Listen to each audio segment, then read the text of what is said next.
Hey guys, if you guys don't know who I am yet, my name is Sasha and this is my new YouTube channel. And in today's video, I'm basically going to talk about some of the lessons that I've learned while closing $500,000 in sales in the info product space. So essentially selling online education.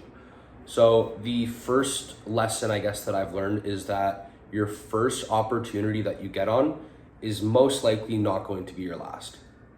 So if you are looking to get into the info product space, either as like a setter or a closer, I do recommend getting on an offer to where you can kind of put in the reps so that you can build the skills so that when it comes to like switching offers, because in the info space, like oftentimes your first, like I said, isn't going to be your last. So stack as many skills as possible and squeeze out every ounce of the opportunity that you can until you feel that you've kind of used it to the max, and you'll know when it's time to kind of move on to something new. So that's the first lesson that I've learned.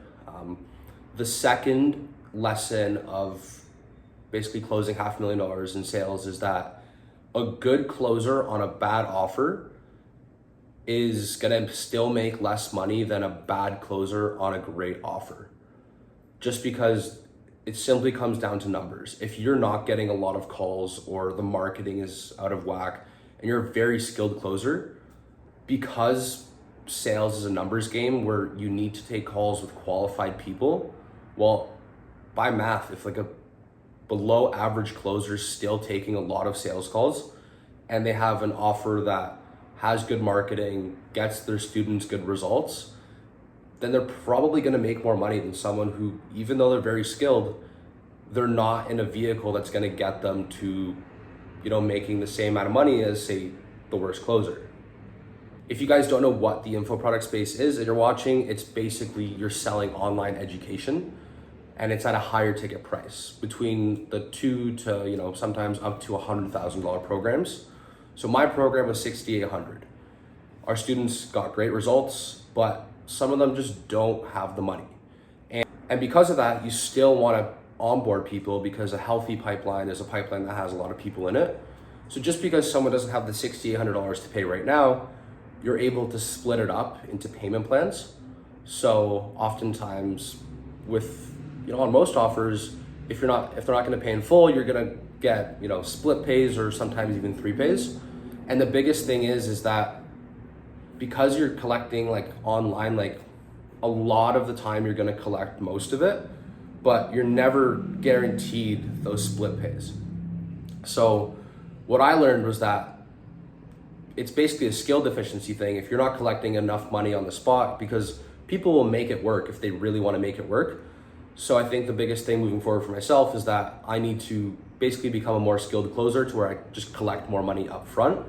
So then you don't really have to worry about, are my back ends going to come in? Because of like the $500,000 close, I've only seen probably about 65, maybe closing on like 70% of that.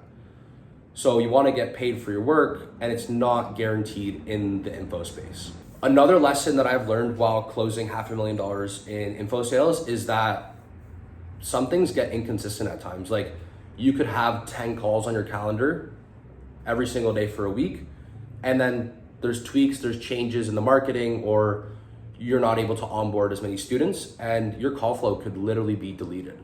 So if you're looking for something like super secure, like this isn't, I guess, the vehicle for you if you're not okay with like seeing fluctuations in what you make and like how busy your days are. Something to learn is that in info, like things are going to be good, and when they're good, like they're great. But when things are slow, like things are really slow. So just learning how to kind of ride the highs and lows and know that that's normal and part of info. Another thing that I've learned in my short 4 months of being in the info space is know when to leave an opportunity.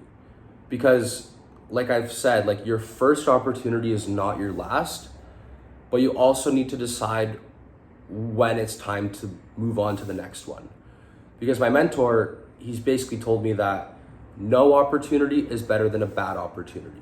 And I'm not saying that the opportunity that I was on was bad.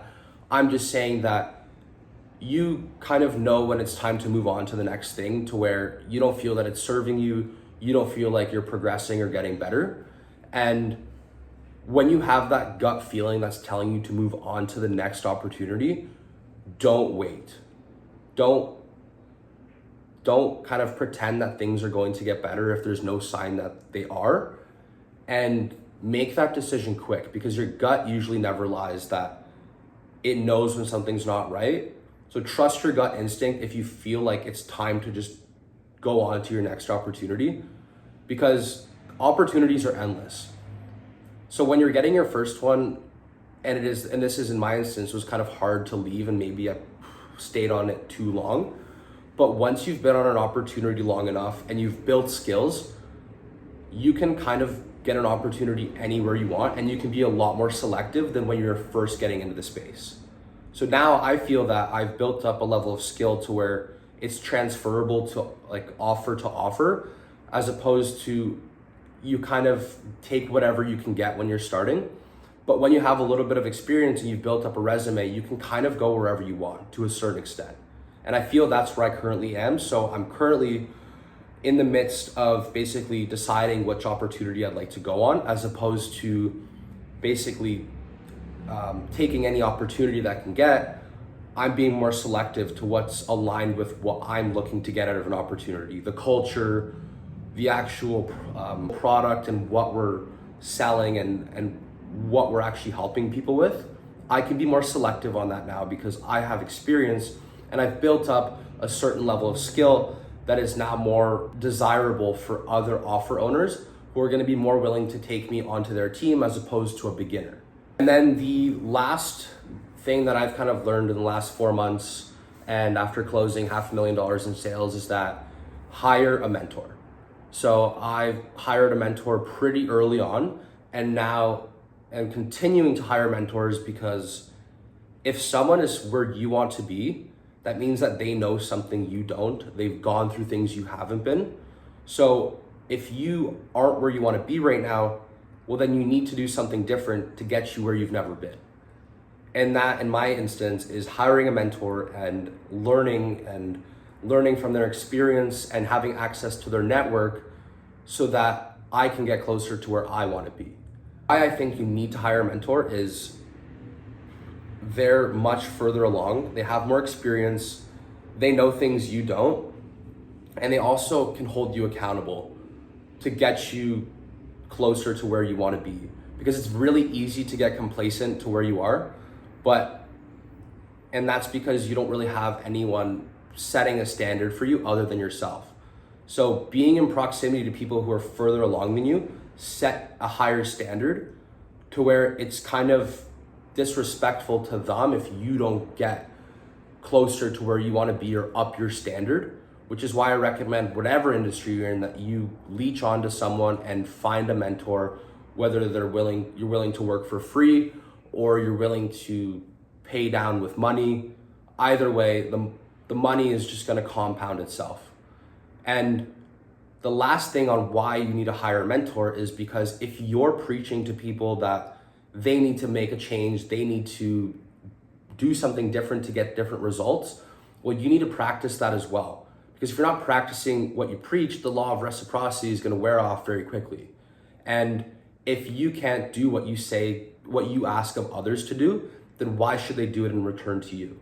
So if you're willing to invest in yourself, you're willing to practice what you preach, you're going to attract people that are going to be doing the same, which is just going to make your life so much easier when it comes to actually closing deals and making the impact that you want to make.